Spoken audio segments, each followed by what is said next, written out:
we've seen reports of racial disparities with the COVID infection in the general population. We mentioned earlier that there's also a racial disparity in the population of lupus patients.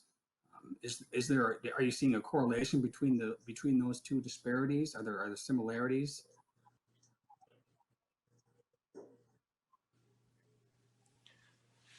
Yeah, it's a great question. I'll say again, with the case of lupus, we're not sure um, because we really don't know the denominator of how many people have been exposed versus how many people are getting sick. Uh, to answer the question, are, say, for example, African American or Hispanic American subjects more likely than European American subjects to get COVID in the first place if you had lupus, for example? Um, when you get to the hospitalization, rates and who's become sick with it after having a positive test, we maybe have a little bit of information on that. It doesn't look like it's any different based on your ancestral background or which population you're from, as far as whether you get more severe COVID or not. And so, but that's still early days, and again, we're still collecting that information. Some of the cities that have reported data on the racial disparity in COVID, it's been really striking. So it could be there in our lupus data as well. It might just be that we don't have enough collected yet and we can't see it, or because we again don't know how many people have been exposed yet, really.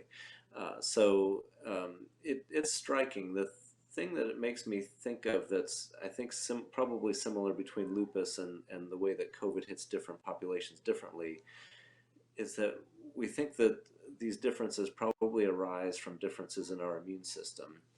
Uh, Different world populations, historically, people lived on different continents and wouldn't be able to get on a plane and travel anywhere. And there's evidence that in recent human history, we've had some adaptation to local bugs, viruses, bacteria, things like that, and that where we've lived has probably shaped our immune system. And so this has happened with our ancestors. For most of human history, wherever you were born, you'd probably die very close to there. You wouldn't really travel large distances. And so immune systems probably adapted somewhat to their local environment and what bugs you were likely to face. We think that this is what now has translated into some differences in the immune system and therefore differences in autoimmune diseases between world populations. So there are some autoimmune conditions like lupus, which are more common in people of, for example, African American descent, Hispanic American descent, probably also Asian American descent as compared to European American descent. And so that's one of these things where we think there are probably differences in the immune system from the pathogens that our ancestors have fought off and seen.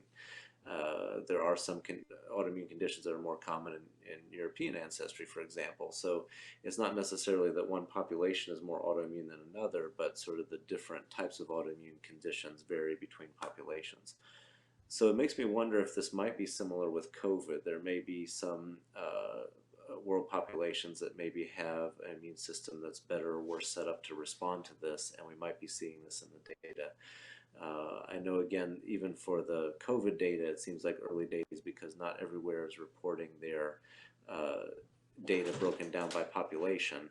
But where it has been reported in some of the larger cities, it seems to be a very striking disparity, and I think that that's going to be important to follow up.